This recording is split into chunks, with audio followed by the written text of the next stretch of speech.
Daughter sends a photo. What her mom sees makes her dial 911 in shock.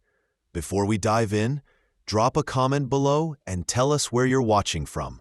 Now, enjoy the story. Olivia Morgan stared at her phone, thumb hovering over the send button. The message to her 8-year-old daughter Lucy was simple. Having fun, sweetie? But she hesitated. This was Lucy's first sleepover, and Olivia didn't want to come off as overprotective. The invitation from Madison, her coworker Victoria's daughter, had come unexpectedly just last week. Olivia had mixed feelings, but finally convinced herself. "She'll be fine," she whispered, pressing send. The house was silent. No giggles, no cartoons, no tiny footsteps pattering across the floor. She glanced at Lucy's favorite stuffed elephant, abandoned on the rug. Its worn fabric told stories of years of love. As a single mother and full-time nurse at Memorial Hospital, Olivia rarely had a night to herself. She should have been enjoying it. A long bath, maybe a movie that didn't feature animated princesses.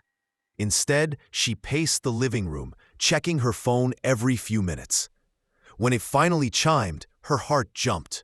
Lucy had sent a selfie. Her blonde curls were messy, her smile bright.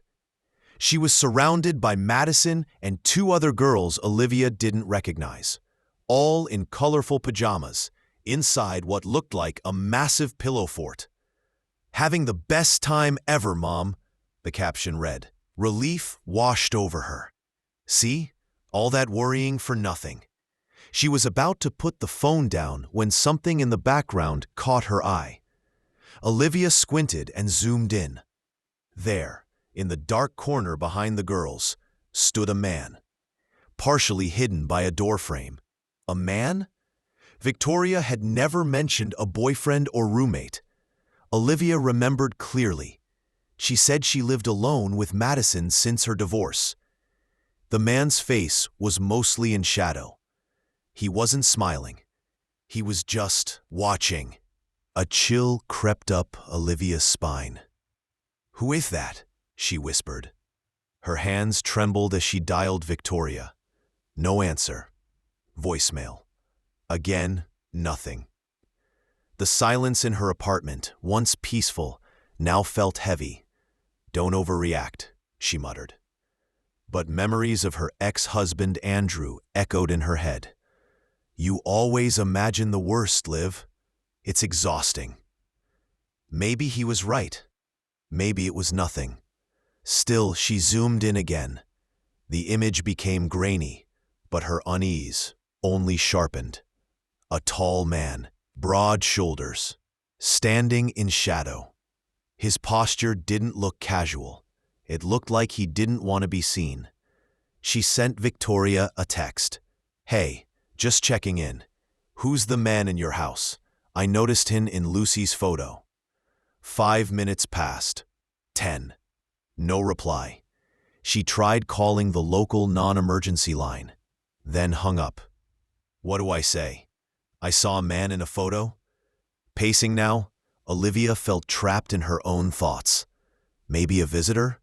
A brother? A neighbor? She pulled up Victoria's file in the hospital directory. Emergency contact, Margaret Wilson. Mother. Nothing about a male relative. "This is ridiculous," she said, even as she grabbed her keys and jacket. The microwave clock read 10:42 p.m. Lucy should be asleep by now. Victoria lived only 15 minutes away. As Olivia reached for the doorknob, her phone pinged with a message.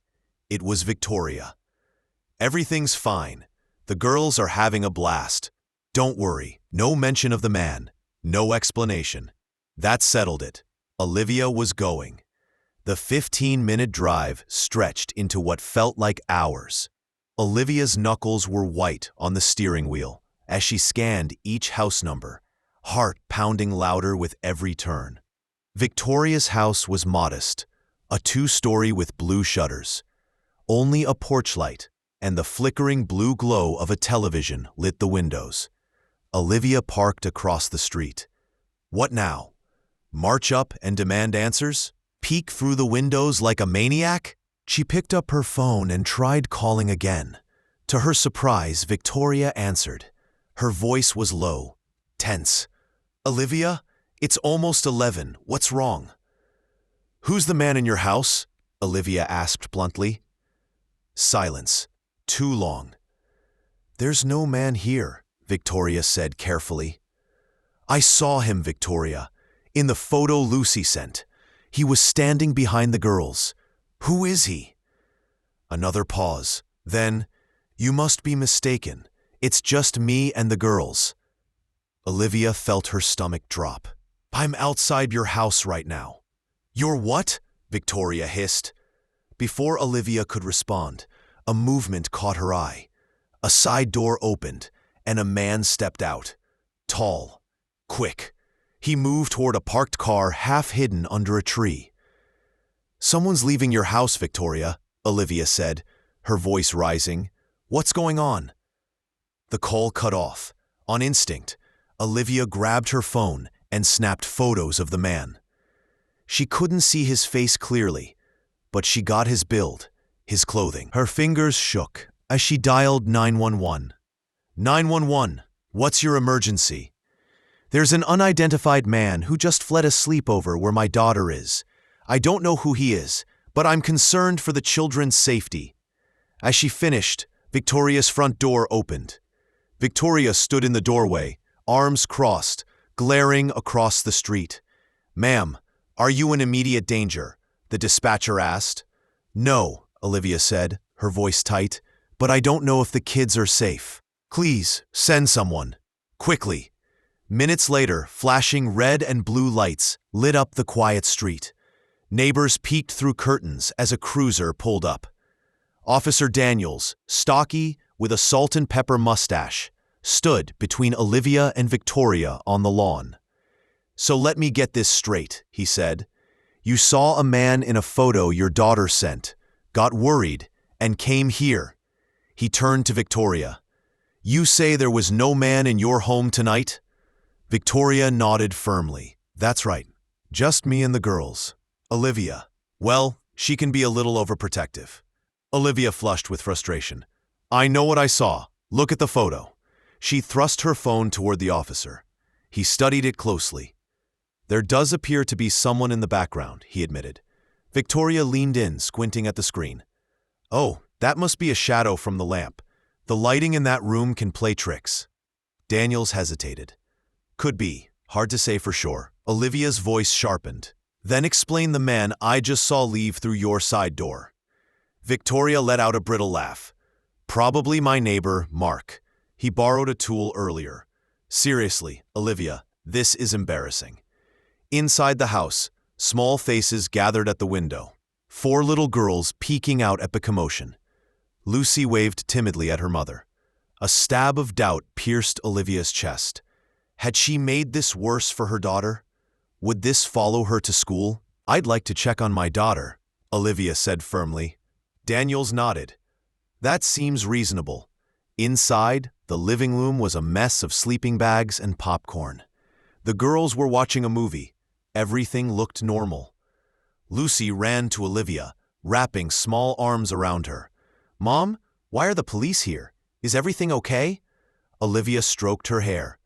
Yes, sweetheart. I just got worried. Who else is in the house besides Miss Victoria? Lucy blinked. No one. Just us girls. Victoria gave Olivia a smug look. After a full check of the house revealed nothing unusual, Daniels pulled Olivia aside. Miss Morgan, I understand your concern, but there's no sign of danger here. What about the license plate I photographed? She asked. We'll run it, but without clear evidence of a crime. Olivia nodded, the weight of defeat pressing down. Lucy, get your things. We're going home. But Mom, it's not even midnight. We were gonna make s'mores in the microwave. The disappointment in Lucy's voice was like a punch to the chest. 3 days later, Olivia sat in her car outside Lucy's school, occupying the same prime pickup spot for the 3rd day in a row. Lucy used to take the bus, let herself in, call Olivia at work. Not anymore. She emerged now, shoulders hunched, her usual bounce gone. The sleepover incident had followed her to school, just as Olivia feared. Madison had apparently told everyone. Lucy's crazy mom called the cops for no reason. As Lucy climbed into the back seat, Olivia forced a smile. "How was school, sweetie?" "Fine," Lucy muttered. As they pulled away, Olivia noticed a blue sedan parked across the street. The driver sat low, face obscured. Something about it nagged at her. "Lucy," she asked casually, "did you notice anyone unusual around school today?" Lucy shrugged. "Like who?" "I don't know. Someone watching. Maybe a stranger?" Lucy rolled her eyes. "Mom, you're being weird again." At home, Olivia did her best to keep things normal. Helped Lucy with her homework, made dinner. But her thoughts kept circling. Later that night, after Lucy was asleep, Olivia sat at her kitchen table, staring at the photos she'd taken that night outside Victoria's house. One image stood out, a partial license plate, TRK47 something. She'd given the info to Officer Daniels. Still no word back. On impulse, she called the station. "Ms. Morgan?" Officer Daniels said, sounding tired. "We ran the partial plate. It's registered to a Raymond Keegan. No warrants, no red flags." "Who is he? How is he connected to Victoria?" "Ma'am," Daniels said, "we can't investigate someone just for existing in a neighborhood. There's no evidence of a crime." After hanging up, Olivia searched for Raymond Keegan online. A LinkedIn page, some social media, all private. The next morning, Olivia dropped Lucy off early for her reading group. As she pulled away, she saw it again. The same blue sea, parked closer this time, near the school entrance. She parked across the street and waited. 20 minutes later, a man stepped out. Tall, broad shoulders, light brown hair. He walked to the school fence and just stood there, watching the playground where Lucy was. Olivia's blood turned to ice. It was him, the man from the photo. She didn't think, she acted. She got out of her car, marched across the street. "Excuse me," she called out. "Raymond Keegan?" The man turned, startled. His eyes narrowed when he saw her. "Do I know you?" he asked, voice calm. "I'm Olivia Morgan, Lucy's mother. Why are you watching my daughter?" Raymond smiled, but it didn't reach his eyes. "Lucy's mother, of course." He said it like they were old friends. "Beautiful child. She has your eyes. But her hair? That must be from her father." Olivia's skin crawled. "You didn't answer my question." "I'm not watching anyone," he said, relaxing slightly. "My niece goes to school here, Madison Bennett. You know her mother, Victoria." Olivia's heart raced. Victoria never mentioned a brother. "Half-brother, technically," he said, reading her confusion. "Different fathers. Victoria didn't mention me. Strange. We're quite close." Parents were arriving. Some glanced their way. Olivia suddenly felt exposed, vulnerable. "Stay away from my daughter," she said, voice low but firm. Raymond's expression flickered, a hint of menace, quickly masked. "I don't know what you think I've done, Miss Morgan." He smiled again. "But your concern is misplaced." "Then why were you at Victoria's house during the sleepover?" Her voice sharpened. "Why did you sneak out when I arrived?" He chuckled. "I was dropping off computer equipment, parked by the side door. Nothing sinister." It sounded reasonable, but it felt wrong. Olivia's eyes darted toward the playground. Lucy was gone from sight. Likely inside now. "I don't believe you," she said. Raymond took a step closer. Though his voice stayed pleasant, his eyes turned cold. "You should be careful about making accusations, Ms. Morgan." He leaned in slightly. People might think you're unstable. Olivia froze. What did you just say? Victoria told me you've struggled since your divorce. Anxiety issues?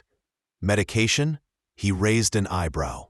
She's worried, actually, about how your behavior might affect Lucy. Her hands trembled. I've contacted the police about you, she bluffed. They're running a background check. Raymond's eyes flashed, a flicker of something dark. Then he shrugged.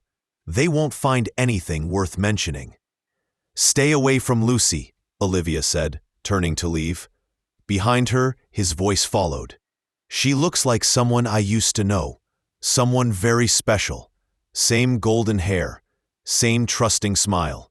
She froze mid-step, then kept walking, refusing to give him the satisfaction of seeing her fear. In the days that followed, Olivia's world narrowed to one mission: keeping Lucy safe. She rearranged her nursing shifts to match school hours, installed security cameras, escorted Lucy everywhere. No more solo bus rides, no more afternoons alone. Raymond had vanished. No blue sedan, no sightings, and yet the dread remained. The police had dismissed her concerns. Even Officer Daniels had stopped returning calls. Then, one evening during dinner, Lucy looked up from her spaghetti. Mom, can I go to Zoe's birthday party on Saturday? Her voice was hopeful. Everyone from class is going. Olivia hesitated. The party was at the community pool, public, open, with lots of parents around. Maybe it was time to give Lucy a little freedom back. Okay, Olivia said, but I'll drop you off and pick you up, myself. Saturday arrived bright and warm. Lucy bounced with excitement, clutching a gift-wrapped box. At the pool, kids screamed and splashed. Parents gathered in groups. Across the deck, Olivia spotted Victoria, who looked away, pretending not to see her. I'll be back at 3 sharp, Olivia said. I know, Mom. Lucy rolled her eyes. I'm not a baby. Olivia watched her daughter run to her friends, then turned and left. The first time in weeks she had a few hours to herself. But she didn't relax. Instead, she drove to Victoria's neighborhood, circling slowly. No sign of the blue sedan. At 2:45, Olivia returned to the pool. She expected to find Lucy sunburned and grinning. Instead, chaos. Parents clustered together. A lifeguard barked instructions into a megaphone. What's going on? Olivia asked someone. They're doing a pool check. A child's missing. Her blood froze. Which child? The woman shrugged. Olivia didn't wait. She shoved through the crowd, eyes scanning wildly. Lucy? A parent grabbed her arm. Olivia, we can't find Lucy.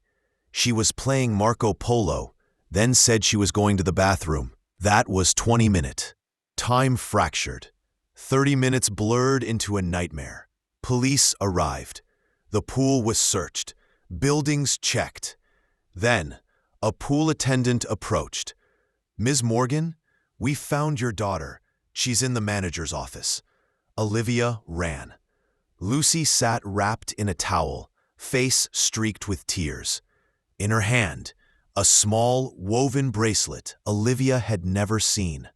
Lucy! She dropped to her knees. What happened? Where did you go? Lucy's voice was barely a whisper. A nice man said he had a surprise for me. A present. From you. The hospital corridors seemed endless. Lucy was in an exam room with a pediatric sexual assault nurse. A precaution, they said. Routine. Still, Olivia could barely breathe. The bracelet, colorful plastic beads, spelled out one word: special. Finally, Detective Rivera emerged. Her expression was neutral, professional. Ms. Morgan, she said, Lucy appears physically unharmed. No signs of assault, She's getting dressed now." Olivia exhaled so hard she nearly collapsed. "Did she say what happened?" Rivera nodded. "A man approached her near the restrooms, said you'd sent him, offered a gift, tried to get her to his car. She remembered your stranger danger talks and ran, hid in the storage room." "It was Raymond," Olivia said flatly. "Did she describe him?" Rivera checked her notes. "Light brown hair, blue shirt, knew her name, told her she was special. That matches what you've told us." Olivia reached into her phone. "This is him. I took this photo outside Victoria's house." Rivera studied the screen. "We'll investigate. In the meantime, I recommend you both speak to a trauma counselor." That night, Lucy fell asleep in Olivia's bed, curled up like she used to when she was a toddler. Alone in the bathroom, Olivia broke down. Silent sobs racked her body. This wasn't paranoia. This wasn't overprotection. Raymond had tried to take her daughter. She opened the medicine cabinet. At the back, a prescription bottle. Emergency anxiety meds, unused for years. Her hand trembled. "Just one," she whispered. The pill tasted bitter. Relief came quickly. Then, shame. She'd broken 3 years of sobriety, the one thing she'd clung to. Tomorrow would bring police reports, school forms, lawyers. But tonight, all she felt was the fear. Morning came too soon. Olivia sat on the couch, laptop open beside her. Empty coffee cups littered the table. Printouts scattered like fallen leaves. She had spent the night digging for answers about Raymond Keegan, but everything pointed in circles. A LinkedIn profile with spotty work history, scattered addresses in multiple states, mentions in old local news clippings. Nothing criminal, nothing concrete. Yet her gut screamed otherwise. She stared at the bracelet again. Plastic beads spelling special. Just like Lucy said the man had called her. That word echoed in her head. Then a memory surfaced. Victoria's emergency contact at work, Margaret Wilson, her mother. Olivia scrolled through her contacts and dialed before she could hesitate. "Hello?" A frail, older woman's voice answered. "Mrs. Wilson, this is Olivia Morgan. I work with your daughter Victoria at Memorial Hospital." "Oh yes, the nurse. Is something wrong? Is Victoria all right?" "She's fine. I'm actually calling about Raymond Keegan, Victoria's brother." There was a long pause. Then, quietly, "Half-brother." Her tone turned sharp. "Why are you asking about Raymond?" "I'm trying to understand some concerning behavior," Olivia said gently. "Victoria mentioned that you two aren't close." Margaret scoffed. "That's putting it mildly. I haven't spoken to her in years. Not since she helped Raymond after his release." Olivia's breath caught. "Release? From where?" Another pause. "From Pine Valley, the psychiatric facility." Margaret's voice grew cold. "Victoria never told you?" "No. Raymond spent 5 years there. After what happened with that little girl in our old neighborhood." The room around Olivia fell silent. "What girl?" Margaret hesitated. Then, "A child from his tutoring program. Said he took her to his special place. Gave her little gifts. Bracelets." A bitter laugh. "Just like he used to make for Victoria when they were children. Bracelets, like the one Lucy had." "The family moved away after the allegations," Margaret continued. "The case was dropped for lack of evidence. But I knew. A mother knows." "And Victoria stayed loyal to him?" "Yes, said he was misunderstood. That we all abandoned him." Olivia's voice was shaking now. "Did the little girl have blonde hair?" A pause. "Yes, she looked like Victoria when she was small. Raymond always fixated on her. After their father left, he became obsessed. Protective, too protective." The pieces clicked into place. Lucy looked like Victoria as a child. That's what Raymond had meant when he said Lucy reminded him of someone special. One more question, Olivia asked. Did Raymond ever live in Chicago? Yes, before everything. Why? Thank you, Mrs. Wilson. You've been incredibly helpful. She hung up, stared at the photo on her wall, Lucy at age 3, sitting on her father Andrew's lap. They had lived in Chicago. The timing, the resemblance, the fixation, a terrible suspicion took hold. What if Raymond had known Lucy before? Not just a coincidence, not a random target. What if he had been searching for her all along? As soon as Lucy was safely dropped off at school, with a patrol car parked nearby, Olivia took a personal day. She drove to the county courthouse. Down in the dim basement of the records department, she made her request. Criminal and restraining order records, please, for Raymond Keegan. After 20 minutes, she sat at a cold metal desk, flipping through printouts. Raymond had a sealed juvenile record. 2 adult complaints, both dismissed for insufficient evidence. Both involved young girls. Blonde, ages 7 to 9, a pattern. But something else caught her eye. Victoria. She had once filed for a restraining order against her ex-husband, Jason Bennett. He'd allegedly threatened to expose family secrets unless she gave him full custody of Madison. Secrets? Olivia's phone buzzed. Text from Detective Rivera. Need to speak. New information. Call ASAP. She stepped outside and dialed. Miss Morgan, Rivera said, we've been digging into Raymond. His car was spotted near your apartment yesterday. He knows where we live? Yes, and there's more. He's not actually Victoria's biological brother. What? Their parents married when Victoria was 3, and Raymond was 12. Different fathers. After high school, he changed his last name from Tanner to Keegan, his mother's maiden name. Why? We're not sure, but it created a break in identity, harder to trace his past. A sick feeling rose in Olivia's chest. Detective, when Lucy was 4, my ex-husband hired a reading tutor in Chicago before our divorce. Silence on the line. Then, Ms. Morgan, I need you to contact your ex-husband.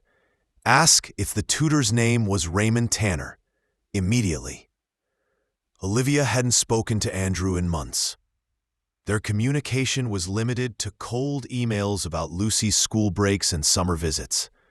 But now, her hands trembled as she tapped his number. He answered on the 4th ring. Olivia, is Lucy okay? She's fine. I need to ask you something important. What is it? His voice tightened. Back when we lived in Chicago, when Lucy was 4, you hired a tutor to help her with reading. Do you remember his name? A pause. That was years ago. Some guy. I don't remember. Why? Please. Andrew, was it Raymond Tanner? The silence on the other end felt endless. Finally. How did you know that name? Olivia's pulse pounded. It was him. Yes, Ray Tanner, Andrew admitted. He came recommended by other parents. He was great with Lucy. What's this about?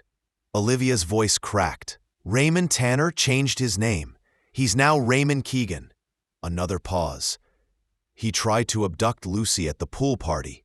What? Andrew's voice rose with disbelief. That's impossible. He left Chicago after I let him go. Why did you let him go? She interrupted. Another long silence. He got too attached. Started bringing Lucy gifts. Called her special. Started acting like he was part of the family. I didn't like it. Told him to stop. He got angry, unstable. Said Lucy was like a daughter to him. Everything fell into place. This wasn't random. Raymond had been obsessed with Lucy for years. Andrew, I need you to call the Seattle police, immediately. Why? Because Raymond might come after you too.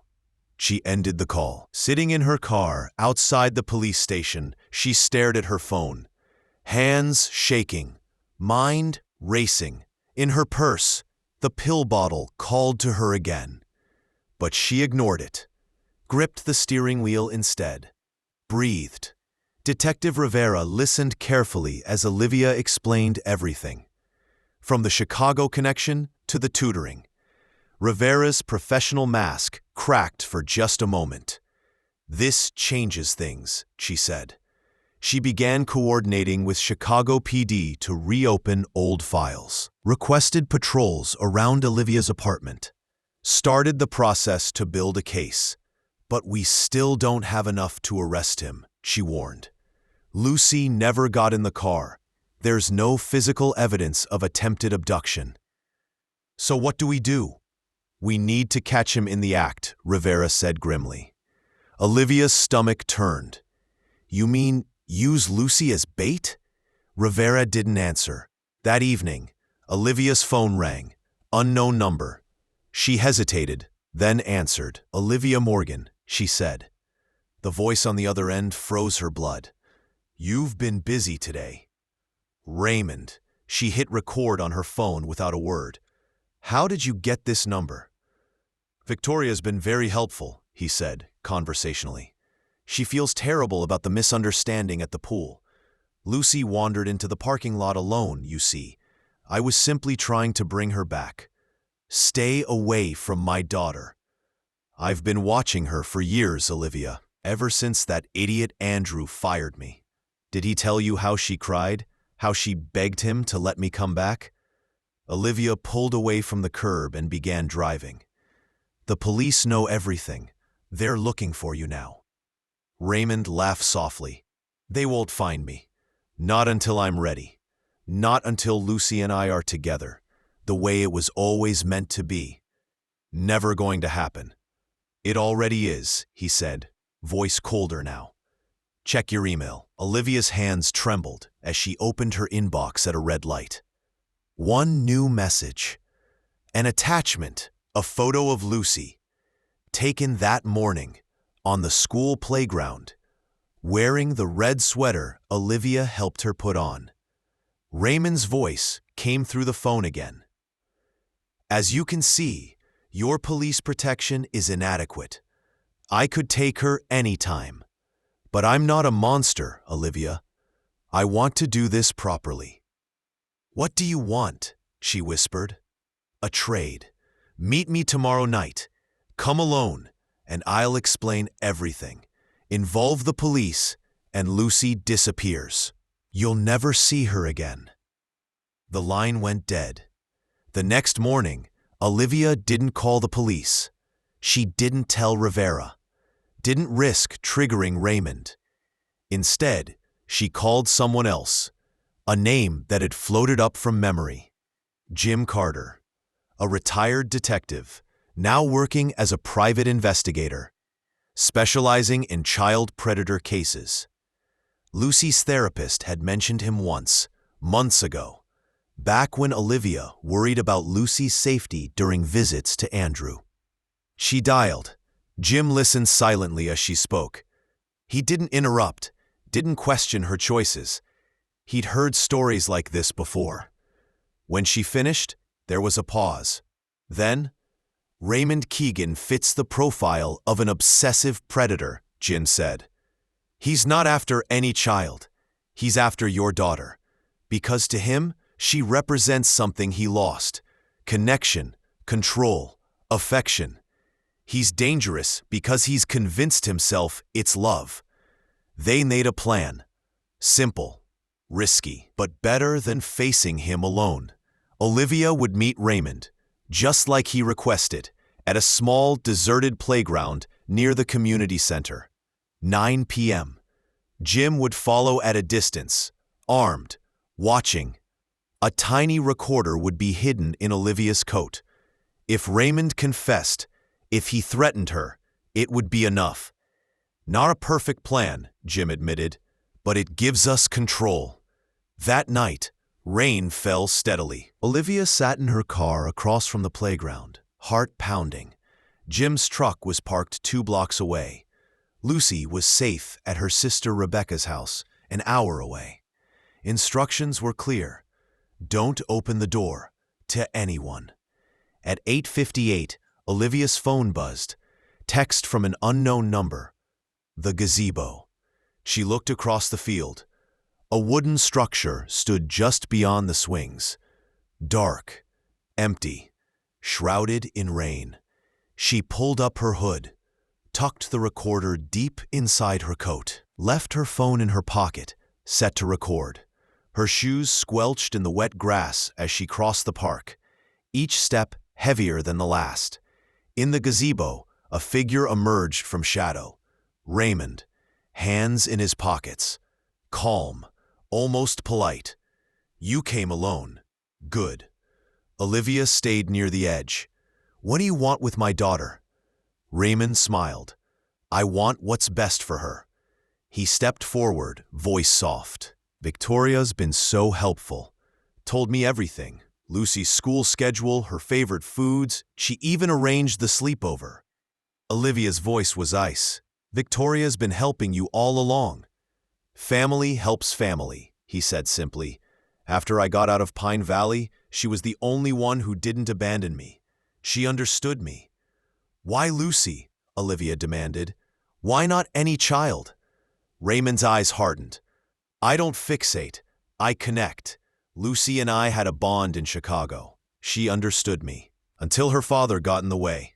She was 4, Raymond, Olivia snapped. She didn't understand anything. She was vulnerable. Just like the girl in your neighborhood. Just like Victoria. Something changed in his face. A flicker of anger, pain, delusion. I've arranged everything, he said. New identities, a cabin in Vermont, peace. Lucy will have the childhood Victoria had before our father left. Olivia's voice was quiet now. Victoria isn't your sister, is she? The smile vanished. She was your first victim. Raymond's eyes narrowed. You understand nothing. A twig snapped in the darkness behind them. Raymond's head whipped around. His hand shot inside his coat. And then Olivia saw it. The metallic glint. A gun. You brought someone, he shouted. Everything exploded at once. Jim's voice from the darkness. Police! Drop your weapon! Raymond lunged, grabbed Olivia by the arm. She twisted, slipping on the wet wood. A deafening crack. Gunfire. Pain bloomed in Olivia's shoulder. She hit the floor, the recording device crushed beneath her. Blood soaked her coat. Raymond stood over her, gun shaking. You stupid woman, he snarled. I gave you a chance to do this civilly. Drop your weapon, Jim shouted again, now visible, gun drawn. Raymond turned toward him, distracted. Olivia kicked upward with all her strength. Her foot hit his wrist. The gun skidded across the floor. Raymond howled in pain, then dove for it. So did Olivia. Her fingers, slick with blood, gripped cold metal. Raymond's hand grabbed hers. He was stronger, his face inches from hers, manic rage in his eyes. She's mine, he hissed. She always was. She'll never be yours, Olivia growled through gritted teeth. A sudden movement. Jim, charging forward. Raymond saw him, hesitated. In that instant, Olivia twisted her body, breaking free, stumbled backward, clutching her wounded shoulder. Jim raised his weapon. It's over, Keegan. Drop the gun. Raymond's laugh was unhinged. You think this changes anything? I found her once. I'll find her again. Not from prison, Olivia spat. Something shifted in Raymond's eyes. A calculation. A final decision. He turned and ran. Disappeared into the night. Rain lashed the pavement as Raymond vanished into the trees. Jim gave chase, flashlight and gun drawn. Olivia collapsed against the gazebo post, pressing her hand to her bleeding shoulder. She could hear sirens in the distance, finally. But she wasn't sure she'd last that long. Her vision blurred. Footsteps pounded behind her. Uniforms, flashlights. Ma'am, stay with us. Hands gripped her, lowering her gently to the floor. A paramedic appeared, pressing gauze to the wound. Gunshot to the shoulder, through and through. She's stable. We need to move. Olivia tried to speak. Lucy, she's safe, right? The medic nodded. Your daughter's fine. We've confirmed with your sister. She blacked out before she could say thank God. She woke in a hospital bed. Everything smelled like antiseptic and bleach. Her shoulder throbbed, bandaged tight. Jim sat in the chair beside her, arm in a sling, mud still on his boots. Welcome back. Did they catch him? Olivia asked, voice dry. Jim shook his head. He vanished into the woods, abandoned the car. But we've got every cop from here to Oregon looking for him. She closed her eyes. He's still out there. Yeah, Jim said, but now we've got a federal warrant, a confession on tape, thanks to the recorder we recovered, and the full attention of every agency. He'll never stop, Olivia whispered. Maybe not, Jim said, leaning forward. But now, you won't have to fight alone. A week later, Olivia stood in court, her arm still in a sling. Lucy seated beside her, holding her hand tightly. Detective Rivera had helped her file for a permanent restraining order. Federal protection status was underway. Victoria was arrested for aiding and abetting. The charges sealed for now, but Olivia knew. Her betrayal ran deep. When the judge asked if she wanted to speak, Olivia rose. Your Honor, she said, her voice steady. I made mistakes. I doubted my instincts. I tried to play nice with a monster, but never again. This ends here, for my daughter, for every mother who's ever been told she's just being paranoid. The courtroom was silent. The judge nodded. The order was granted. Months passed. Raymond Keegan remained at large, but Olivia and Lucy moved forward. They relocated, changed names, started fresh. Lucy had a new school, new friends. Therapy sessions became part of their weekly rhythm. One evening after dinner, Lucy sat beside Olivia on the couch. Mom? Yeah, baby. Do you think the bad man will ever come back? Olivia looked into her daughter's eyes, saw fear, but also strength. She put her arm around her and pulled her close. If he does, we'll be ready, but I don't think he will, because now he knows exactly who he's up against. Lucy smiled, then rested her head on her mom's shoulder. Outside, wind rustled the trees, but inside their small home, it was warm, safe, and Olivia knew she would never doubt her instincts again. If this story moved you, please like and subscribe for more real stories that remind us one person's vigilance can change everything.